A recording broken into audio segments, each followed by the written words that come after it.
Good. Oh, JD's back. Just let us know you're here, right?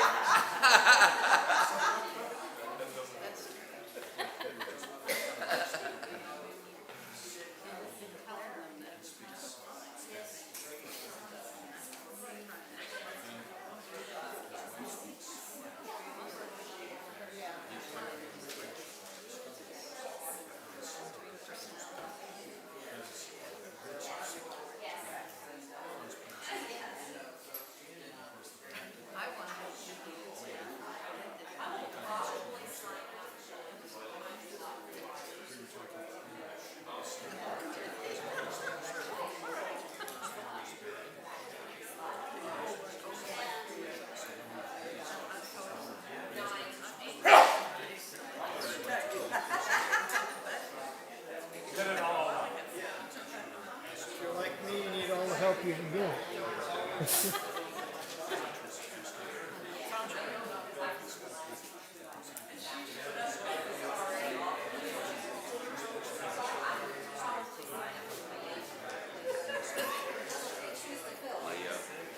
My basement out there is kind of bare bones. I'm part of the membership committee, so I think You're not the only person. I'm the only person with the welcoming table and stuff. But But you it'll have work out. another role to do between them. I talk a lot anyway.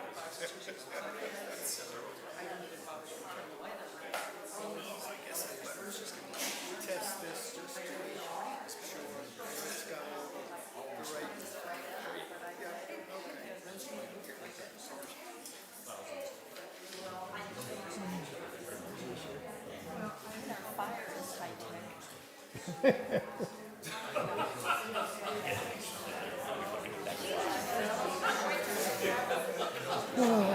People are beginning to trickle in. I hope you don't have me on, JD. You have me on. I don't need to be on right now. Later. Hi, JD.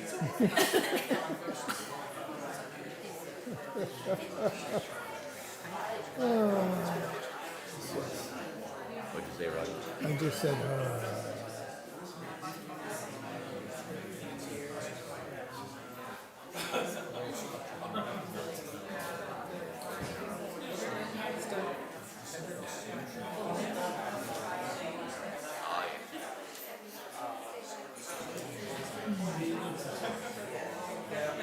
Carol, you know Katie, don't you?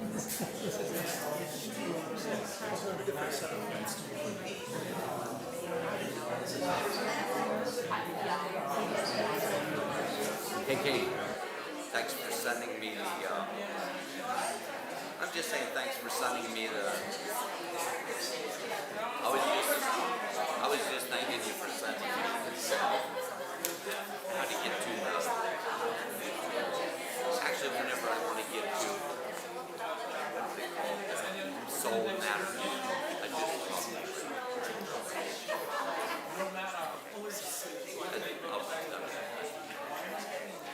Buenos días Buenos días. and bienvenidos a todos. My name is Jan Thompson. I am a member of your board of trustees, and I am going to give you the announcements. Now, most of them are on the back of your order of service. There's some I want to highlight, and there are others that did not make it onto the back of your order of service, so listen carefully. can I do this? There. Yeah, thank you. Do you all, in the fashion of Kevin Fitzgerald, who is back at the tech deck today, do you know what day this is? Oh, well, let me tell you. It is National Heart Day, and you know that being kind to others and compassionate is good for your heart. We are also in the middle of Hispanic Heritage Month, so that's my greeting to you. It is also Irene Schultz's birthday today.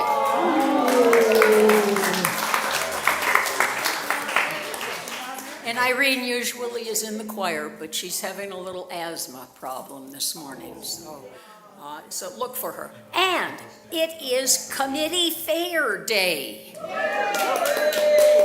You're going to get to find out what the committees do, who needs some more people on their committee, and they're also, thanks to No. Rabbit, we have a sheet out in the lobby, or you can see Rabbit to get it, a listing of all of the committees, their contact person, and the day and time that they meet. So it's all there in one place, one sheet of paper. But that doesn't mean you don't go to the tables, because the tables are going to have goodies. And you probably will get more goodies going to the tables than you will get at our hospitality, okay? Because hospitality is a little short. The caring committee, their chair is in rehab, waiting for an operation, and the covenant group didn't get very many volunteers, so go to the tables. They knew they didn't have to volunteer themselves because the committees would provide some goodies. Okay, first of all, this is also Pride Week. Okay, a lot of things are happening this week, but there are two that I really want to emphasize. The first is on Thursday. This Thursday, October 3rd, there's going to be a interfaith pride service at the Plaza de las Cruces, and our very own Reverend Rod Thompson is participating in that. So you want to go there to hear what he has to say and to support him as he supports our LGBTQIA+ community. Then, yeah, thank you for that, Rod. As a member of that community, I thank you for that. Also on Saturday, now this is the big one. There are all kinds of activities happening this week, but Saturday is the big one. From 4 until 10 at night. 4 in the afternoon will be the parade. Now I saw very few people signed up to participate in the parade. When Cindy and I first moved here in 2007, just 2 months earlier, this congregation had voted unanimously to become a welcoming congregation to LGBTQIA people. Unanimously. And that year, they held this Pride celebration in June, which is too hot. That's why we're now in October. And almost half of the people who were there were from this congregation. Okay? My heart swelled. Cindy and I felt very affirmed. What's happened to us? I know you still welcome our community. You still feel very strongly about that. But show it, please. Come to the parade. Wear your UU shirt if you have it.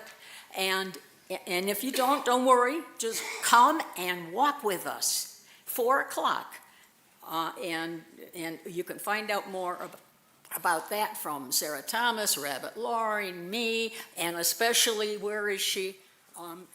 Linda Rogers. Linda Rogers is on the Pride board. In fact, are you president? No, okay, she has been. So anyway, she knows everything about Pride Week, so check with her. And there are sign-ups out on the table.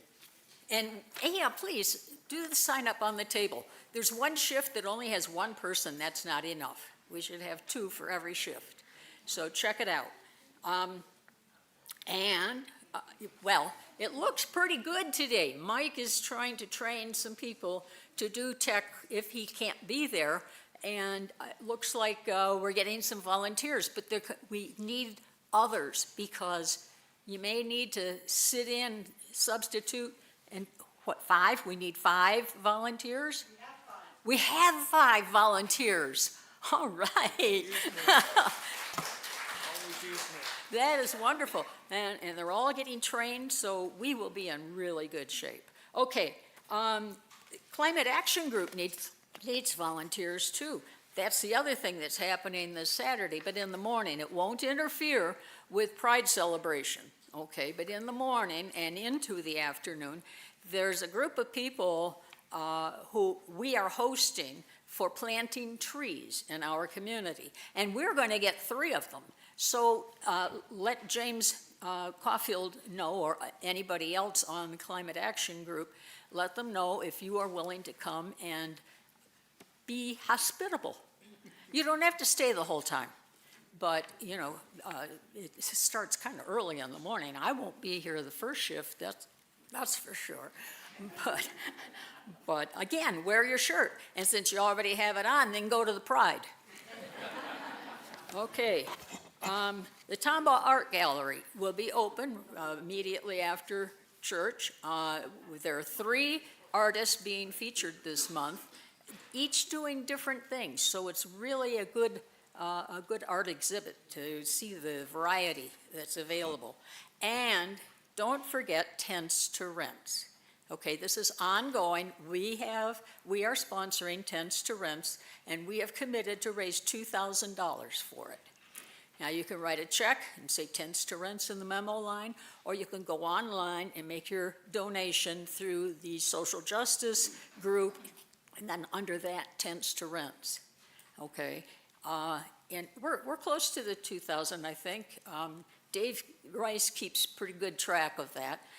And this is to help Community of Hope house unhoused people in the tents at Community of Hope and keep them safe and sheltered, but also to work toward getting those people into permanent housing. Having permanent housing changes people. It helps them. So we really want to participate with that. And then today is the last Sunday for our Change for Change Cats Meow collections. My 2 little kitties that I got this year came from Cats Meow. And I am so grateful that their foster mother socialized them, cuddled them, made them really nice kitty cats. Now, my 4-year-old cat doesn't think so, but we're still working on that one. Okay, 2 more things that you don't know about yet is next Sunday, right after church at 11:15, Ellie Espinoso, who is sitting back here and used to be a member of this church for several years, but she left us to go back to Cuba. She's a Cuban national, and she's been living in Havana, Cuba for quite a considerable length of time. She's here visiting her sister. And next Sunday, she is going to tell you the good, the ugly, the bad, everything about what's happening in Cuba. Now, she won't hold back. She loves Cuba, but she will tell you the truth. And so that's going to be this next Sunday at 11:15 right here in the sanctuary.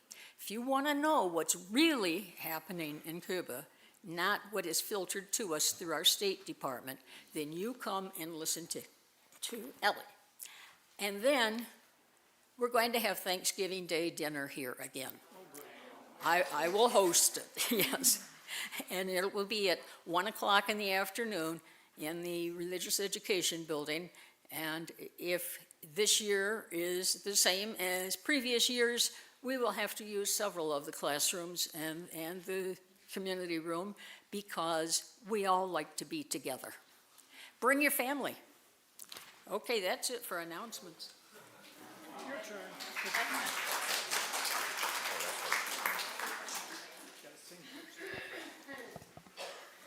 Good morning.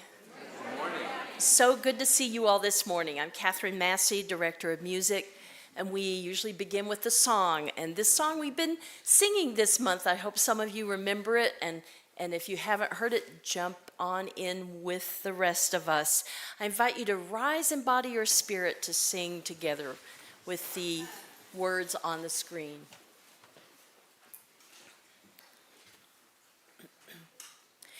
Spirit made a place for you where everything is new. Spirit made a place for you where everything is new. Spirit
Grace has made a place for you where everything is new.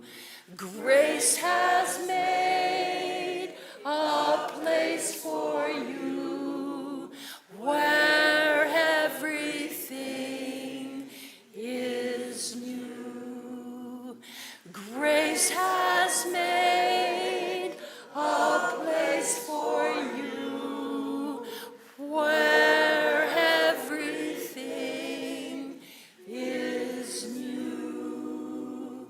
Grace has made a place for you where everything is new. Spirit made, love has made, grace has made a place for you where everything is new. Love has made a place for you where everything is. Spirit made a place for you where everything is new.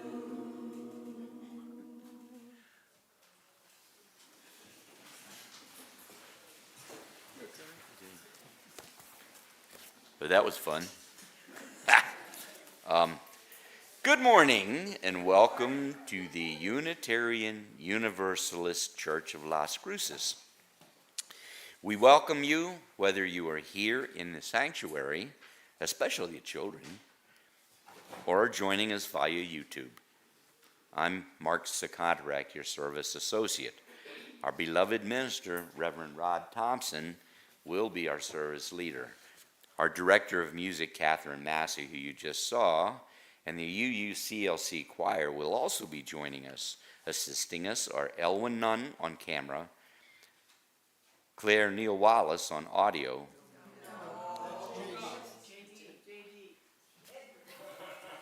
I'm going to switch my thing. JD, sorry JD, on with that. Okay, and Mike Gatscope, nope, not Mike anymore, right? Okay, you're here. But Ed Long is now Gamoka, not Ed Long. Ed Long's down here. Ed Gamoka. Oh my gosh. Okay, Diane Lee and Jillian Lang have again prepared a beautiful table for us. Our greeters today are Steve Hitchka, who's been doing it every week now because he's also doing other things. Susan West and Janet Pitt are our greeters today. We want attendees, new and old, to feel noticed and to be aware that this is an open and welcoming community. Our greeters are focusing on that. You can be too. It takes some courage for folks to come to a service for the first time, so step up and let them know you care. Hospitality is offered today by the Caring Committee and the Moon Shadow Covenant Group. They have arranged for coffee, light food, and conversation to be enjoyed by all inside and outside the RE building just down the breezeway after the service.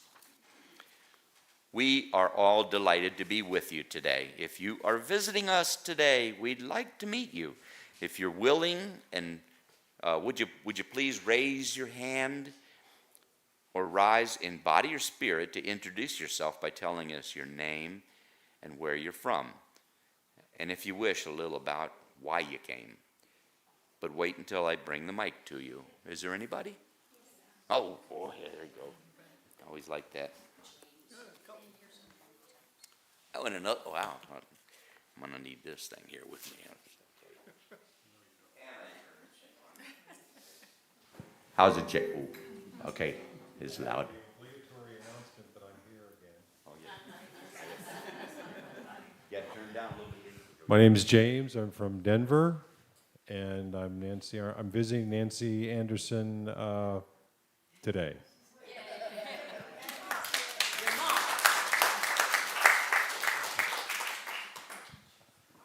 Hi, my name is Janet Saul, and this is my husband. Can you hear me? Okay. James Saul, and we live up off of Tell Shore, and we recently moved from Florida. Aren't we glad? Huh? We would have been hit. We would have been hit. Yes, and we're here for fellowship and camaraderie, and that's about it. Anything you want to say? Thank you for welcoming us. Yes, thank you. I actually am a member of the Unitarian Church in Fort Collins, Colorado, Foothills UU, and also the Jefferson Unitarian Church in Golden, Colorado. So. Back row. Over here, okay, but there's also. Another one back there too. We got a lot of visitors today. I thought I saw a hand back. Was somebody? Oh, hi. Hi, my name is Sharon Wateto. I've been in Las Cruces for 2 years.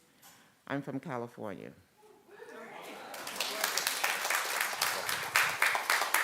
Did you get it? You got it. All right. I'm not going to miss anybody. I'm going to take my time here. Hi. Hello, my name's Anthony. I've been here about a month or so.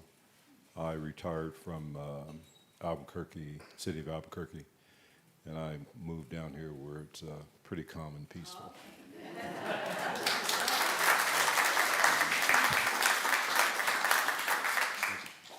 No? Yes? Oh, okay. Okay. Hi, everyone. Jan already introduced me, but I'm Ellie Espinosa, and I just want to let you know that in my travels the last 2 years, I visited a couple of UU churches in Florida. And I have to say that this church here has such energy. It really is a special place, and I just love coming back and visiting here.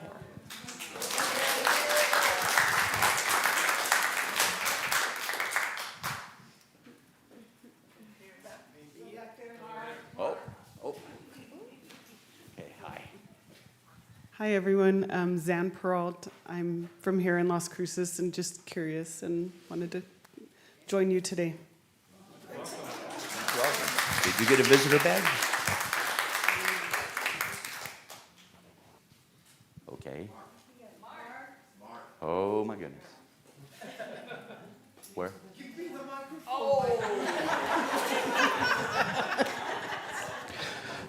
We want to say a special hello to Darby and to Angela. Thank you so much for joining us live on our YouTube today. And anyone else who hasn't introduced themselves out there, thank you very much for joining us too. Yeah, thank you. Am I good? Okay. Now you're done. Oh, now I've done it. Okay.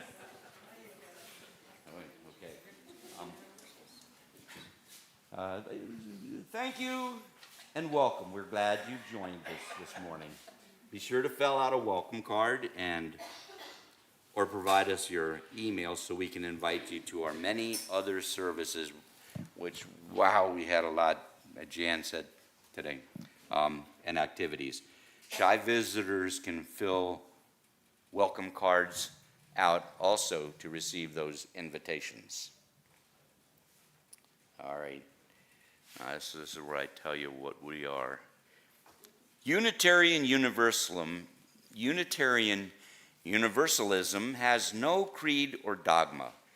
We are a covenant-based church, meaning that we agree to live in relationship with each other according to the Unitarian Universalist principles and our congregation's covenant of right relations.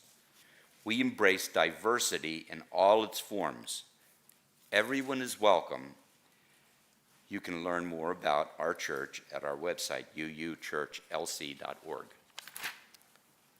Now it's time for our chalice lighting. You do the words, I'll do the thing. Okay. I wish to begin with this chalice lighting written by Celia Thurston. I light this chalice for all the times you have lit this chalice, for every time you struck the match or flickered that zapper thing or empowered a nervous parishioner to do the same. I light this chalice for all that you've done, for all you've fostered and cultivated and nudged, for all you've suggested and directed and maneuvered. I light this chalice for the intensity of your reactions in responding to grace and rejecting mediocrity within the tender balance between tradition and choice. I light this chalice for your being here now, out of calling, out of commitment, out of love. I light this chalice for the time you have spent preaching and hurting and healing. I light this chalice for you. And I add, may we collectively as a community have the insight over this next year to select another minister that can so aptly serve our needs. Thank you, Reverend Rod.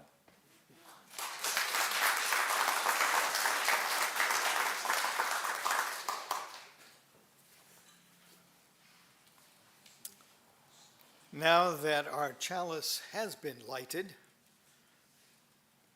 I offer these words adapted from the Reverend Peter Lee Scott. This morning, I dedicate our service in honor of all those who have served in our ministry. May our chalice be to us a symbol of the sharing of faith and hope which they have brought. May this flame remind us of the giving of their lives and love upon the altar of service and truth. Welcome to our celebration of life and ministry. I invite you now to stand as you are willing and able to join in the reading of our covenant, followed by the doxology in English and in Spanish. Love is the doctrine of this church. The quest for truth is our sacrament, and service is our prayer. To dwell together in peace, to seek knowledge and freedom, to serve others in community, to the end that all souls shall grow into harmony with creation, thus to eat covenant with one another.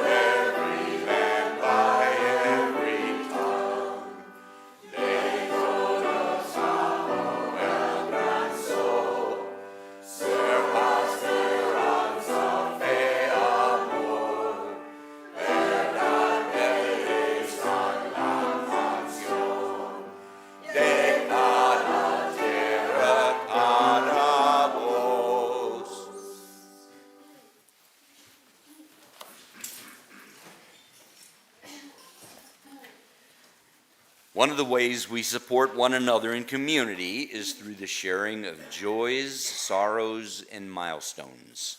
In these challenging times, it is crucial that we make attempts to stay connected to one another. If you have a joy, sorrow, or milestone you would like to share with the congregation, please raise your hand and I will bring the mic to you. State your name and what is in your heart. A special note to our online attendees, and I know we have some regulars. We in the sanctuary would love to feel your presence and hope you also will share. Just leave Mike a note and so he can make it happen. And I'll remember to bring the mic to him this time. Hey, Mark. I'm Helen Threadgill, and last Thursday, finally, I closed on a house that I bought. So the month of October is moving. I'm pretty excited, but I also feel like because I have moved 4 times in the last year and a half, now it's going to be permanent. So I'm not going to have to do it anymore.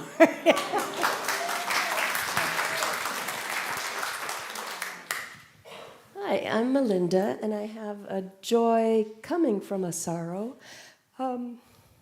My husband passed away 2 years ago, and my son had the brilliant idea that I needed a dog. And so he came home with this little puppy who, for the last 2 years, has gotten me through the worst trial of my life. And I just want to say thank you, God, for making dogs.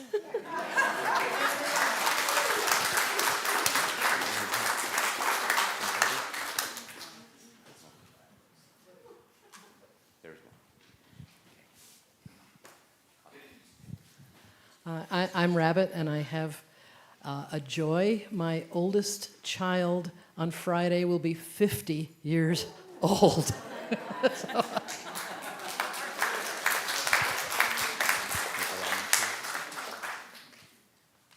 Okay, JD.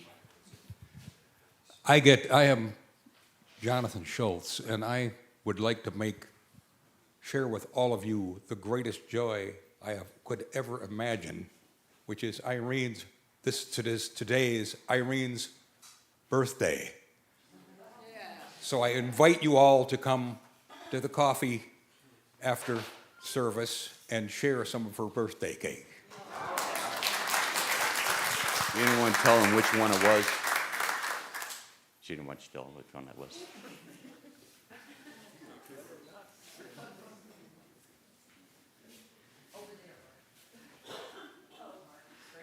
Oh, hey. You walked past me. I think I was. Thank you. I have 2 joys. One is there were so many new people who introduced themselves, and I'm so thrilled that you've all decided to give us a try, and I hope you come back.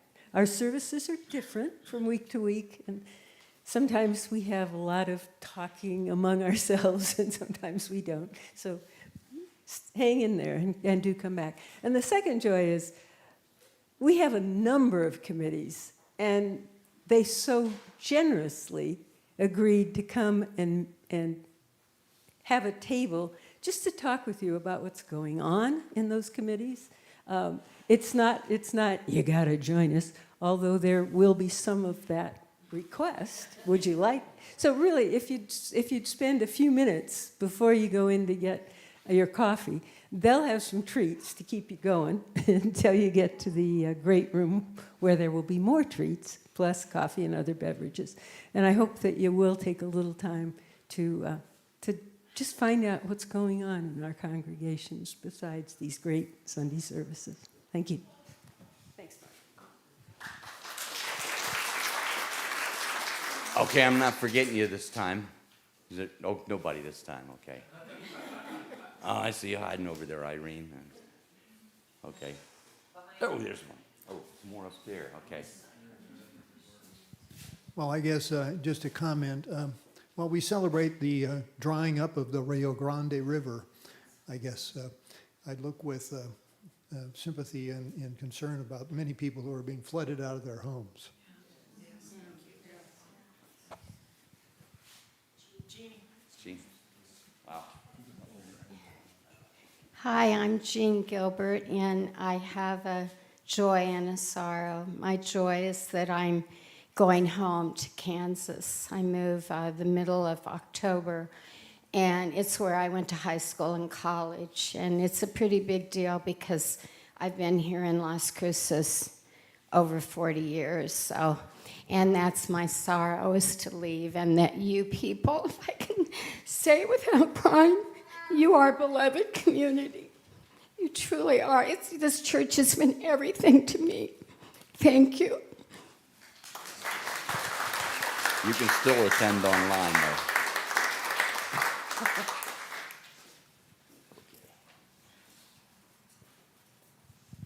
Hi, I'm Jillian Lang. I have mentioned my eldest grandson before, of whom I'm very proud. I'm proud of all of my grandkids. But he is a Marine, and he has decided that he and the girlfriend that he's had since he was 16 are marrying right at Christmas.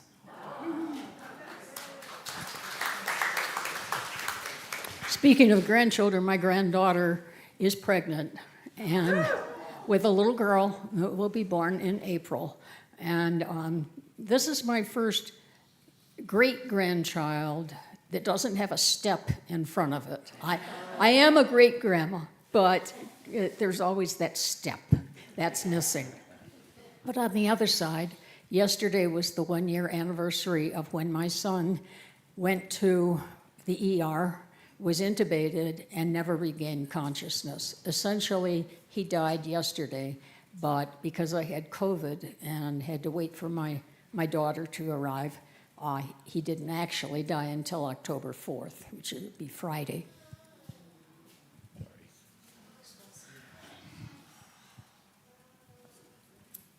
Okay. I don't think I missed anybody this time. I light this candle for the joys and sorrows expressed today.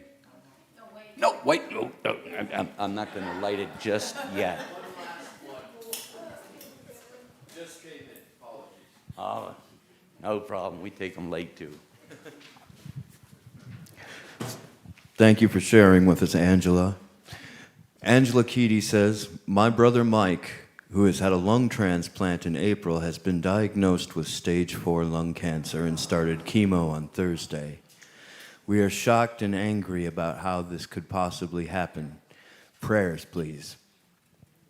So let's keep Angela in our thoughts and prayers. We will, Angela.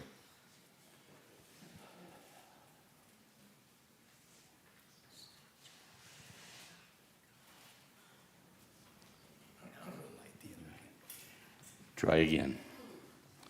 I light this candle for the joys and sorrows expressed today and for those you hold in your hearts. We all hold hopes and dreams, wounds and worries in our hearts. Remembering this, let us treat one another with patience and love.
Good morning.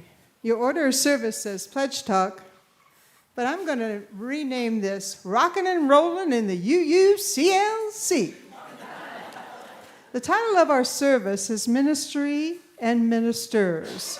Last Sunday, Reverend Nancy talked about small group ministry, and as you can tell, Reverend Rod's going to talk about ministry in his sermon today. So that's rock. That's bedrock. That's our faith. That's spiritual nurturing. I'm not going to talk about that. That's the rockin' part. I'm going to talk about rolling and how we roll here at the UULC. And you notice I have gears, partly because this is an homage to my father, the master mechanic. The other part, gears are symptomatic of simple machines. Machines are invented to help people do work. We work harder here at the UUCLC. We work smarter in our committees. Committees have a twofold purpose. We work in teams, we work with partners, we work with other people, in part to get to know each other better, to become good friends.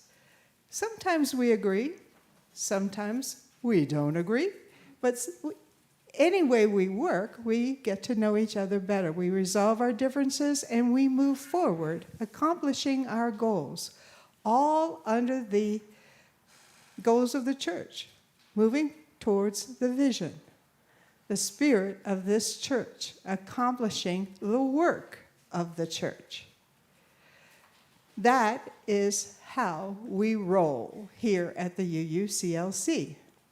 Now, I did this in part to help remind us about the committee fair, which is going to go on after the service is over, and to help encourage you to stop by and talk to the people, those passionate people who are so dedicated to the work of this church, but also to remind you about the pledging, because what you pledge helps go towards the work of the church. Pledges drive.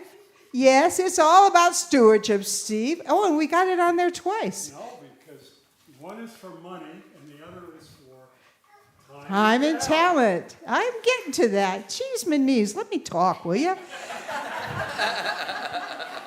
The budget is comprised of funds to pay for the 10 employees that we have, 9 of whom are part-time, only 1 full-time, but they come pretty close to $300,000. Then you got the building, and we like to have the lights and air conditioning and heating, you know. All of that runs up. But we also have to have money for these people to do their work, their supplies, etc. We can't ask them to pay out of pocket all the time. Good heavens. Nobody would join a committee then. Good grief. So we need you and your time and talent and treasure. So in a little while, you're going to see some pledge cards, and I hope that you will consider what you can give to the church in the form of treasure. And as you stop by the committee's tables, think about what you can dedicate of your time and your talent. 7 years ago, my husband and I were new to Las Cruces, just like Helen. We were looking for a church. We came from different faiths, but we agreed we'd find one we could compromise on, and we came. It was a lay-led service. And one of the folks behind me gave an impassioned talk about how she was so committed to the social justice movements of this church. And she was a dedicated UU. And she gave of her time, and she gave of her treasure for this church. Well, then I went to the hospitality, and the folks were so inviting. I was sold. Sign me up. And within a month, we were both committed members to this church. And every year after, time, talent, and treasure have been dedicated to this church. And I'm proud to say, even though we are on a fixed income, every year we've increase that pledge just a little bit, as much as we could afford, and we're proud of that. And we're proud to say that little Energizer bunny that I saw 7 years ago, she's still rocking and rolling here at the UUCLC. And I expect one of these days we'll hear from her in a pledge talk too. I hope so, because she convinced me, and I hope she'll convince you. And I thank you for your time. Oh, by the way, if you are at all interested in Sunday services, if you have any questions at all, I hope you will stop by and talk to me or Charlie Schultz. He's the gentleman in the white shirt in the choir. Well, one of the two in the white shirt, the one without the tie. We'd be happy to answer whatever questions you might have. Thank you very much for your time and your attention. Look forward to talking to you soon. And yes, Susan and the greeters are going to come around with cards, pledge cards for this year. Thank you.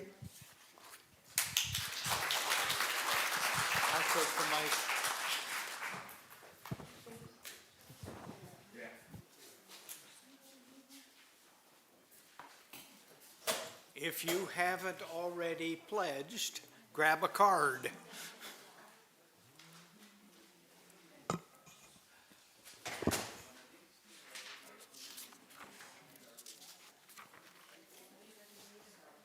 Oh, they've all pledged.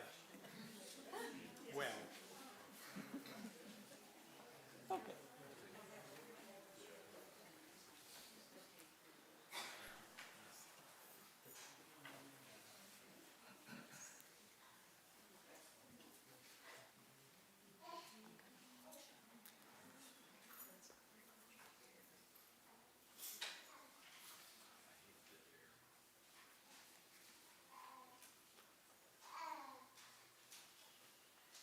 Okay, shifting gears and turning my microphone on now. I have a long reading for the fun of it. My colleague Emily Palmer heard this and captured it and has shared it. Apparently, a couple were invited to participate in an ordination of a minister some years ago, and this was the reading she shared, which I will now share with you. It's entitled, Minister Wanted. A real challenge for the right person. Opportunity to become better acquainted with people. Limitless benefits. Applicant must offer experience and know-how as office manager, politician, educator, salesman, artist, diplomat, theologian, writer, circus clown, missionary, audio engineer, traffic cop, psychologist, athlete, funeral director, wedding consultant, master of ceremonies, and teenage specialist. Must also know all about problems of birth, schooling, marriage, children, diets, and death. Also conversant in the latest theories and practices in economics, nuclear science, nutrition, pediatrics, space exploration, logistics, and women's studies. Must hold firm views on every subject, but be careful not to upset people who disagree. Must smile habitually, sing softly. We agree on that. For me. Must be forthright, but flexible. Return backbiting and gossip with professional understanding. Should have friendly disposition 24 hours a day. Must be captivating speaker and intent listener. Will pretend to enjoy hearing people talk. Education preferable beyond PhD requirements, but always concealed in homespun modesty, while at the same time able to sound learned. Familiar with all literature read by congregational members, will spend at least 30 hours a week in the study, but remain available and adaptable to sudden interruptions. Must certainly be up on current events, novels, the arts, and periodicals, reading a minimum of 15 hours weekly in fields outside of ministry. Applicant's spouse must be both stunning and plain, smartly attired but conservative in appearance, gracious yet discerning, loving yet disciplined, efficient yet casual and available, must be thrilled to work in church kitchen, teach Sunday school, sing in the choir, run the copy machine, babysit, never become discouraged, never listen to gossip, yet be fully aware of all church problems. Applicants' children must be clean-cut, all-American models, no long hair, beards, mustaches, bare feet, overalls, or puka shell necklaces, which gives you the idea of the era that this was written. Well-behaved, never sit in the balcony. They could sing in the choir, that's kind of the balcony. Anyway, yet no different from other youth in the church, tanned and handsome, but seldom at the beach, unless on retreat. Present and quiet at all church services. Applicant's auto must not be new or old, adequate but not stylish, no van, camper, sports car, convertible, motorcycle permitted. Home near church and always available for gatherings, must be neither large nor small, lest others feel uneasy. Swimming pool or hot tub questionable, since family must appear humble, slightly strained, decent, and unoffensive. Directly responsible for views and conduct of all church members and visitors, impervious to criticism, yet teachable and transparent, visionary, yet budget-minded, creative, yet traditional, defender of the faith, yet pleasant and positive. All replies kept confidential. Anyone applying must undergo a full battery of exams to determine sanity.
One of our greatest ministers, Gordon McKeeman,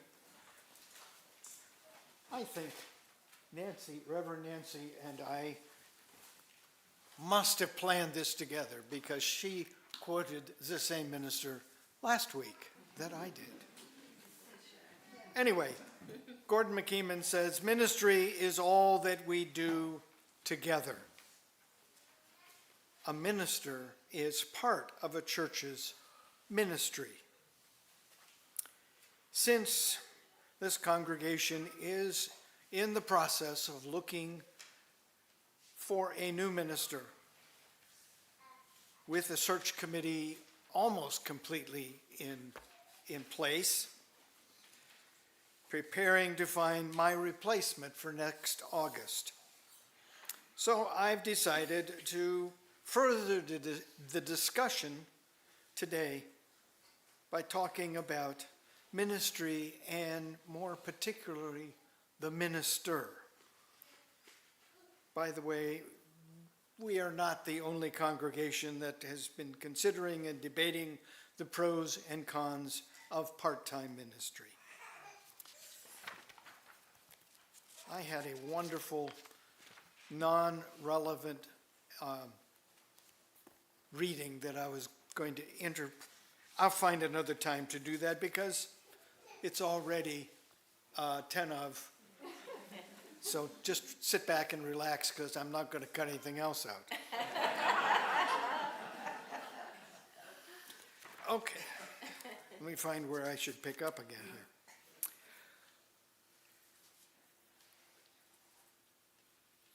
There is often a lot of confusion around Unitarian Universalists around the role and function of the minister in the congregation, in our congregations and fellowships. So let's think about a minister, a part-time minister at that, and what your expectations, I know you have them, of him or her could be.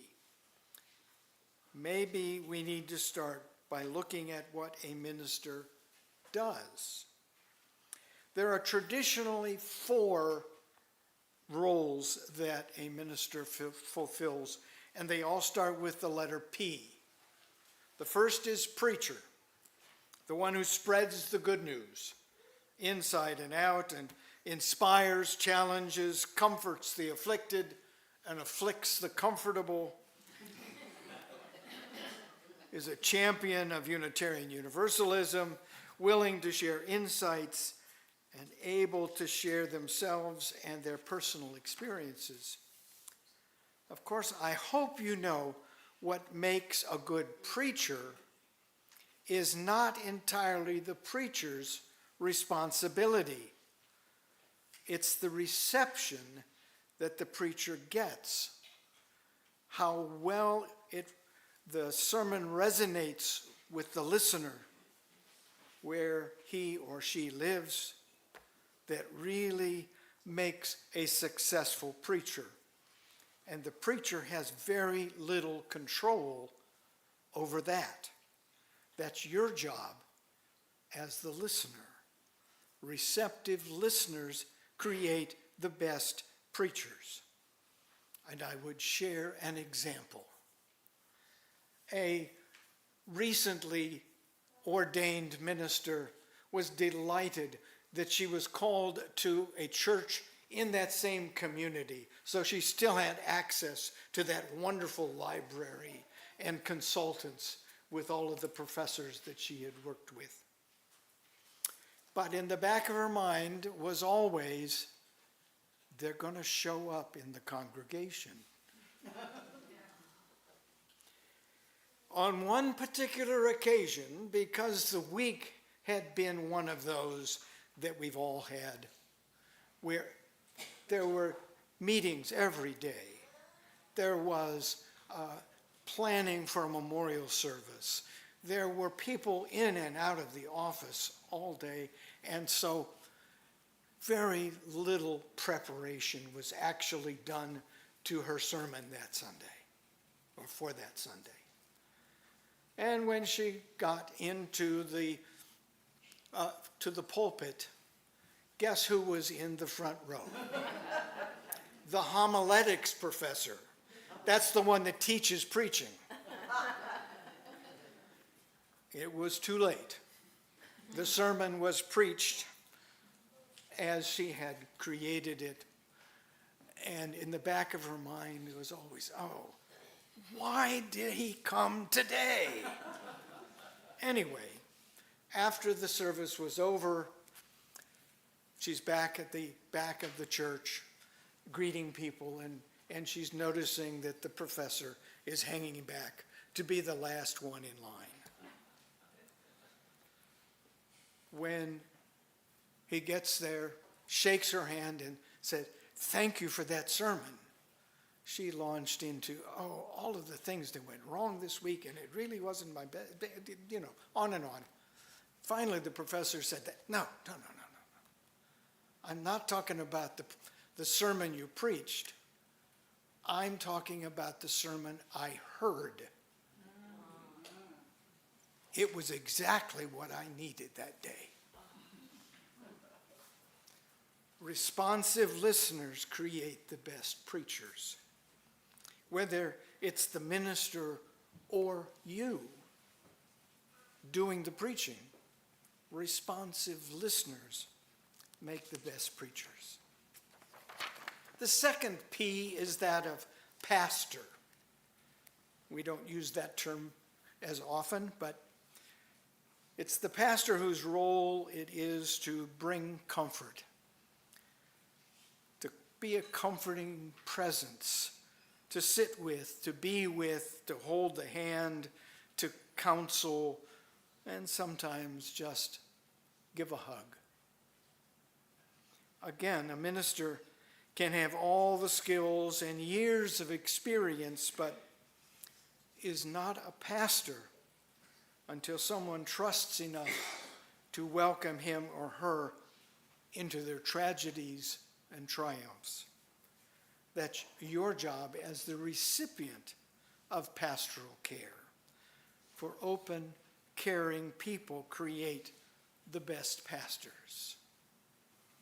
And again, I have an example. In this case, it was a student, a seminary student, and I'm sure that his seminary was the same as mine. We had a small church that we were responsible for being the pastor, being the minister of that church every weekend. And in fact, in seminaries, there are no studies on Monday because you got to recover from the weekend. This particular student was delighted with the congregation that he was assigned and enjoyed so much the family that he stayed with every weekend for that year. Unfortunately, or maybe fortunately, the last weekend he was to be there, the dreaded call came in. The son of a family in the congregation had been in an accident and had died. And that the family asked that the pastor come and be with them. This is the first time that had ever happened to this young man. And he thought about everything he had heard in his pastoral care classes and all of the phrases that he had heard. And so he went, sat with that family, shared what he knew anyway with that family, and somehow got through the service the next day and drove out of town. And it just happened that the town that he was in was at the top of a hill, and so in his mind he was going downhill after that experience. But it was because of that experience that he really dove into training as a pastor and spent the next 40 years really exercising and being a pastor to all the congregations that he had served. After that 40 years, the congregation he had served with way back when was having an anniversary and called all of their student pastors back. He was delighted to go back and spend time with, over the weekend, with that same family that he had lived with. And, you know, they exchanged stories, heard about the congregation, and heard about his life. He'd become very distinguished as a minister. And eventually, the discussion, or he brought up his memory of that occasion where he felt so inadequate, and expressed that to his to the family, and they said, "Oh, you need to know."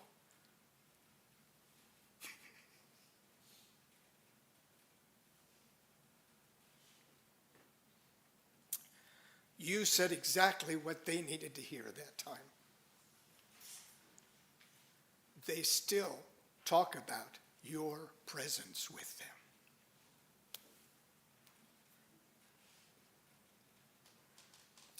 Open, caring people create the best pastors, be they lay or ordained. The third P is priest. Again, we don't use that term very often here, but the priest is the one who does the weddings, the memorial services and funerals, child dedications, coming of age ceremonies and celebrations and rituals of all kinds. For many ministers, this is the hardest but most rewarding role that we play.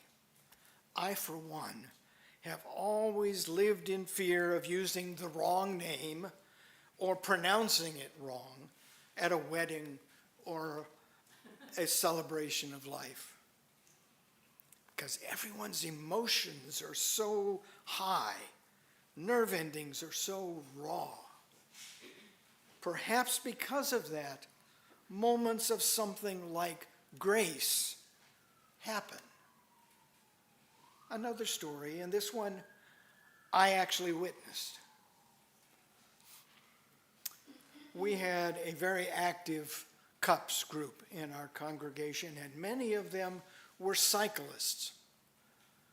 I was approached by one member of that group who told me of the death in a bicycle accident of her friend and asked if I would join her in creating a memorial service for that young woman. Of course, I said I would. And the highlight that we planned was to have everybody who came to the service being given a candle, you know, like what we do for Christmas Eve services, a little candle with the shield so you don't get the hot wax on your hand. Anyway, the idea was that they would come, they would light their candle from the chalice and would then share a memory of the woman who they were celebrating. And it was going wonderfully. We had created, well, I don't know what created, but we acquired some turkey roasters and put a bunch of sand in it so that they could put their candles in it after they spoke. And there were lots of people in this, so we had, I think, 3 turkey roasters, so we could have enough places for the candles. And it was going wonderfully. People were sharing, and we were almost to the end, and the person that I had worked with was just next up when we realized that all those papers with the candles were on fire. We rushed and grabbed water and doused the flame. And I looked over at my co-host for this, and her shoulders were going up and down, and I'm thinking, oh, she's in tears, she's sobbing. And then she broke out laughing. She said, she would have loved this.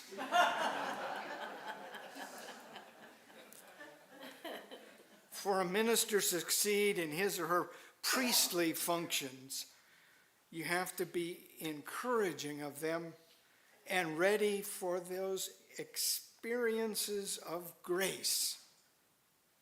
That's your part in the responsibility. Open, responsive people make the best priests. The fourth P is prophet. We also don't use that phrase very often.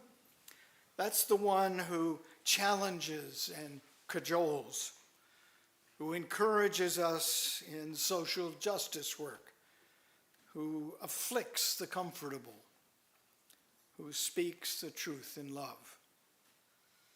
Some ministers take on this responsibility by stepping out in front. Others tend to work from behind and take on a cheerleader's role. Always in the back of your mind, in our prophetic role, a minister remembers that a prophet is seldom honored in their own country. That's biblical, by the way. So even when you disagree with your minister in their prophetic role, remember, she is only doing the job you ask them to do. I'm sure you found that to be true when you have disagreed with others as well. Open, responsive people make the best prophets. There is another P that we seldom associate with this, and that's politician. Those whose job it is to get things done, affect the institution, provide strong leadership, move the system. But of course, politicians are not our favorite people. But we expect our ministers to be able to keep the balance between being out in front, open, honest, personal, and still do what is often best done from behind. We forgot to remind people to turn off.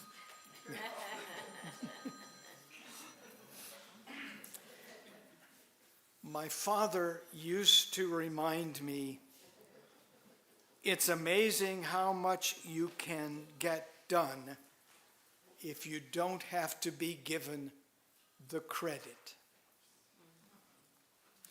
So your responsibility in being open to a minister in their politician role is to be committed to staying at the table even when the decisions are hard to make and even harder to achieve. Then there are, of course, the other things that we expect our ministers to be, teachers, organizers, and of course we expect all of that in 2 hours on Sunday morning, twice a month. We all know better than that. Gordon McKeeman, who was one of my mentors, used to remind us and his congregation that being a minister means a life of being pursued by Sundays. Ministry is a job that is never done, he told us. There is always more to do, especially for a part-time minister.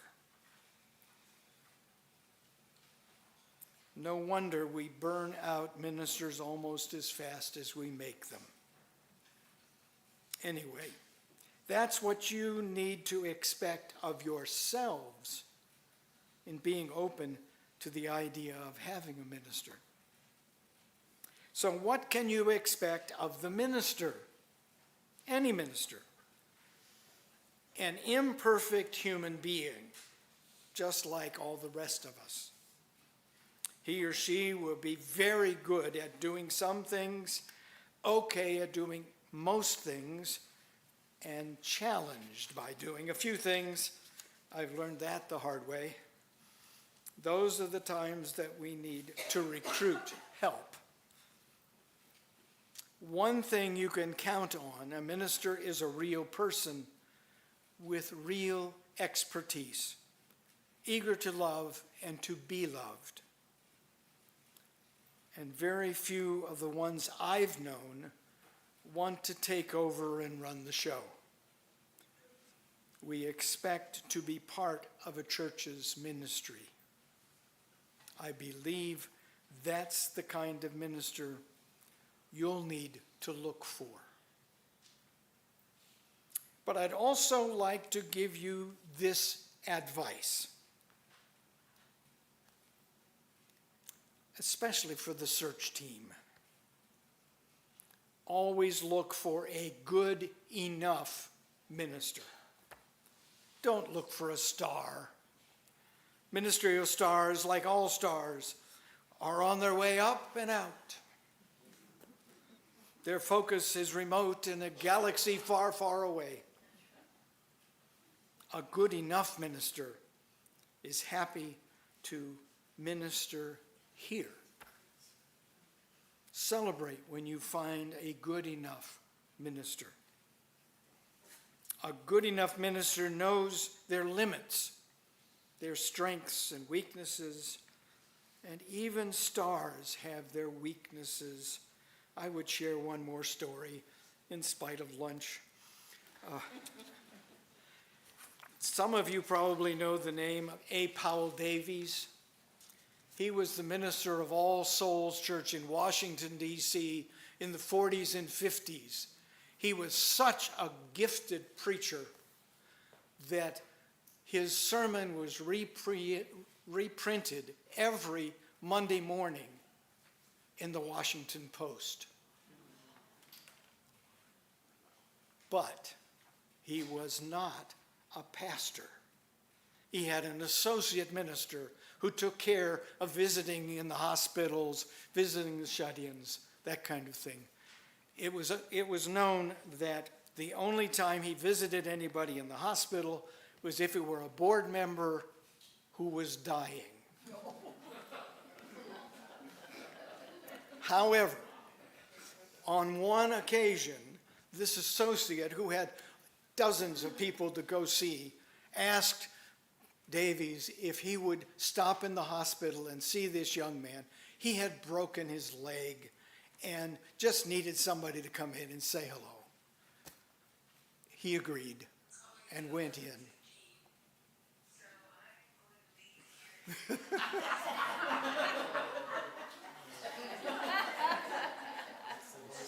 I'm not going to. Anyway, you can picture this young man in his hospital bed. In those days, his leg would have been lifted with pulleys holding his leg up, stretching it so that the bones would knit together. He was in these, stark white sheets. And Davies walks in, and his eyes get this big, pulls the sheet up to his chin and says, "What haven't they told me?"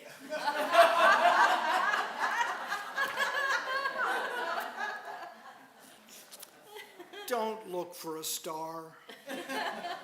Celebrate when you find a good enough minister. I'm not going to read all of what Gordon McKeeman said. I was a part of his congregation, and in fact, Mary and I preached the Sunday after he left, after 25 years as the minister of the Akron, Ohio church, when he was called to be the president of our Star King Seminary in California. In many ways, he was a star, but for those of us in the congregation, he was good enough. Search for a good enough minister. May it always be so, and amen. I think you're up again. Oh, yeah, man. Hey, that was good. Yeah. Good enough. The operation and outreach of our church needs your input and your contributions. This is a perfect time to think about what you can give back. In a moment, the greeters will pass the offering baskets around. But before they do that, I should remind you that we support organizations identified by the Social Justice Committee with our Change for Change program. The recipient of this quarter's donations is Cats Meow, a cats-only no-kill sanctuary. Although they're set up to handle 38, they presently have over 100 cats and kittens. All are available for adoption. Funds from the Change for Change will be used to cover the high medical costs of keeping the animals spayed or neutered, chipped, and fully vaccinated. You can give to them by putting your change in the basket or by writing Change for Change on the note line of your check. Please give generously.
You all can stand up too, because we're going to sing again. But before we do, I would like to ask you to, the hymn is 289, Wake Now My Senses. Thank you, 290, whoever has a book, you know where it is. Anyway, I would like you to repeat these phrases after me as my opening word, or closing, isn't it? Yeah. It is good. It is good. It is good to be. It is good to be. It is good to be here. It is good to be here. It is good to be here together. It is good to be here together. It is good to be here together today. It is good to be here together today. So be it, blessed be, and amen. So be it, blessed be, and amen.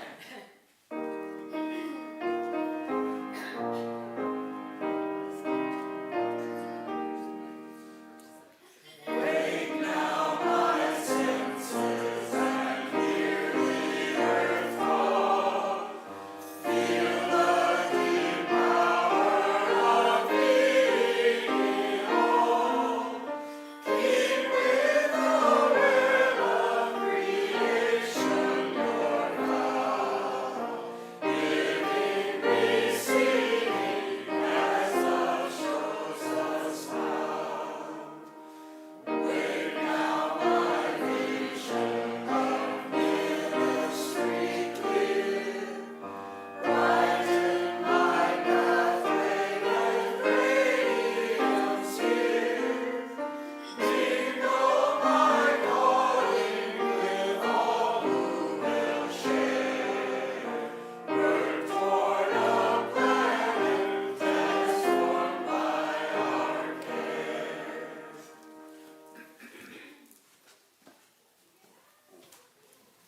turn again. My turn. I'll hurry up here. Please join me in saying the words to extinguish the flame. The words are on the screen.